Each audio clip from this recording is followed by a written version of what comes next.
person with a microphone who will run around and help us. Here we go. So why don't we just start here? Here, may help. Here, I'll hand it to him.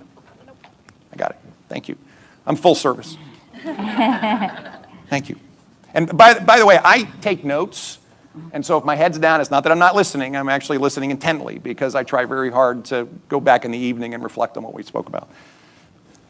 Governor Youngkin, it's nice to see you again. I haven't seen you since the Women for Youngkin Christmas party. I had the We Did It Spirit in the Sky shirt on. Thank you. My name's Ann Kraft-Tatus. I am the co-founder of Virginians for Children's First. A lot of you know me in this room.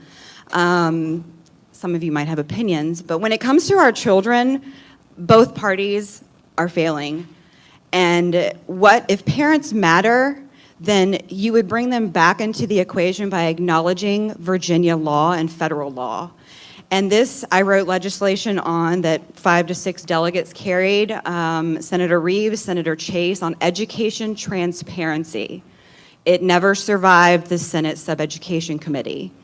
And it requires, at a minimum, school boards must notify parents of their right to review their child's curriculum, their right to opt out of data, that would be FERPA, it's also codified in Virginia, their right under COPA, that under 13, that you have to be notified to remove your child from all data collection.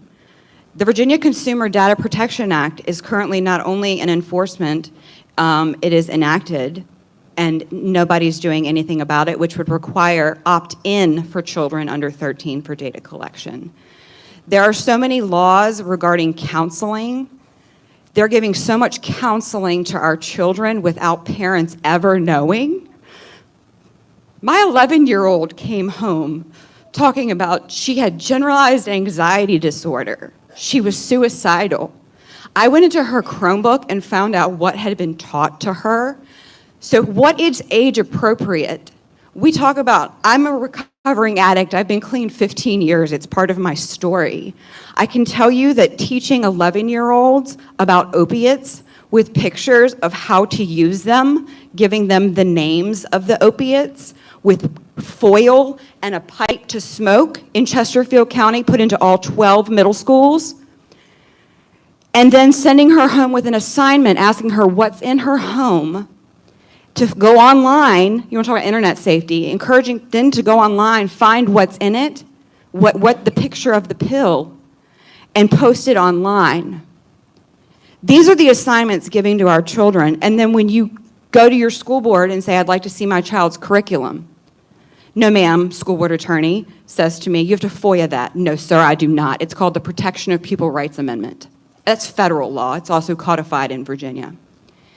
Is that when we talk about parents matter, parents don't even know they matter because they don't know the law, because school boards refuse to acknowledge it. And so Senator Reeves with the Senate, and I'm wrapping up, Senator Reeves with the Sub-Ed Committee, Senator Donovan, you were there, agreed with that a letter would go to the Board of Education to audit every school board, every division, that they were following the law. The letter has not been sent. I cannot get Senator Reeves to send the letter. An audit needs to be done to make sure, because you all take an oath of office to not violate the Constitution of Virginia or the Constitution of the United States. Are we doing that? Are we bringing parents to the table, or are we continuing to exclude them, is the question we all need to ask. Thank you. Thank you. Thank you. So first of all, thank you very much for your comment and for your work. And there's a lot here. And so what I will try to do is we'll take a few more comments, and then the Senator and I will try to cover off a number of the topics.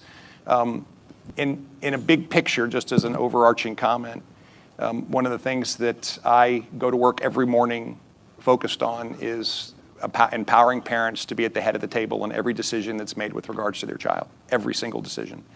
The table has teachers and counselors and administrators around it, along with the child, but parents must be at the head of the table. And if there are decisions being made and things being done that don't incorporate that parent's authorization and input, then we are not abiding by Virginia law, because it's in code that parents have a fundamental right to make decisions with regards to their children, their child's upbringing, their education, and their well-being. So here we go.